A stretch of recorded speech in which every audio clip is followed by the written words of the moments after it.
In the latest episode of Fansville, Deputy Quinn Ewers is urged to call for backup, but resists.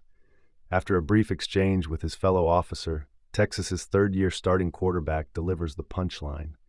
"We don't need any backup, even if he has great hair and famous relatives," Ewers said. The allusion to Arch Manning is both an amusing moment and clever writing in Ewers' National Dr. Pepper commercial, but it also hints at the unique dynamic at Texas. Ewers, the former #1 recruit in America, is one of the most well-known names in the sport, a Heisman Trophy candidate who took the Longhorns to the college football playoff last year. Yet Manning, the nephew of Peyton and Eli Manning, grandson of Archie Manning and son of Cooper, still looms large, at least figuratively, because of those famous relatives and Arch's lofty recruiting status.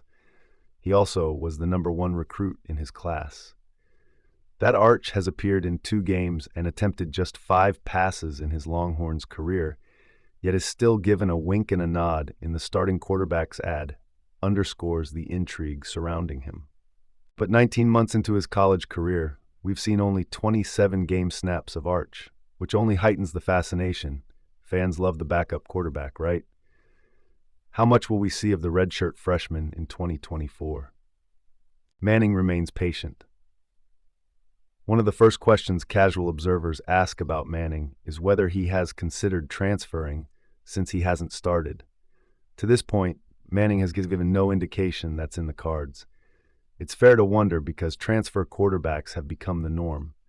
Of the 68 Power Conference teams, 43 are expected to start transfers this season, according to Yahoo Sports, a 63% rate. But when asked in December before the Sugar Bowl whether he considered making a move while practicing as third on the depth chart most of the season, Manning said no.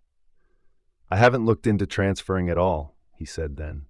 "I'm just focused on developing and helping this team in any way I can, and hopefully one day playing for the University of Texas like I've always wanted to." This summer at the Manning Passing Academy, he reiterated his desire to stay in Austin while acknowledging how tough it is to stay patient. "It's tough because you want to be out there playing with your boys," Manning said in July. "But it came down to just realizing there's nowhere else I want to be, and it was my dream to play at Texas. I'm going to stick it out and play there eventually." Manning and his family put a lot of time and care into the recruiting process. Arch knew what he was stepping into with Ewers already at Texas. The chance to develop under Texas coach Steve Sarkisian, who has a long track record of coaching successful quarterbacks, was important to Manning.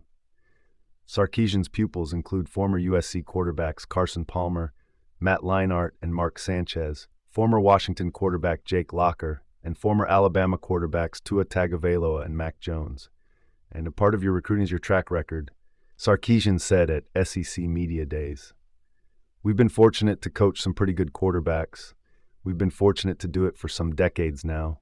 We've been fortunate to have some really good quarterback rooms. And I think the Manning family is pretty well aware of that. I think they trained Arch to try to put himself in the best position to try to play in the best conference in America, and then ultimately put himself in the best position to further his career playing in the National Football League. Because of that plan, Sarkisian doesn't think Manning's decision to wait it out has been too difficult. I think Arch's development has been important to the family, and he's reaping the benefit of those things," Sarkisian said. "It hasn't been very difficult at all. I think it's been pretty simple for him.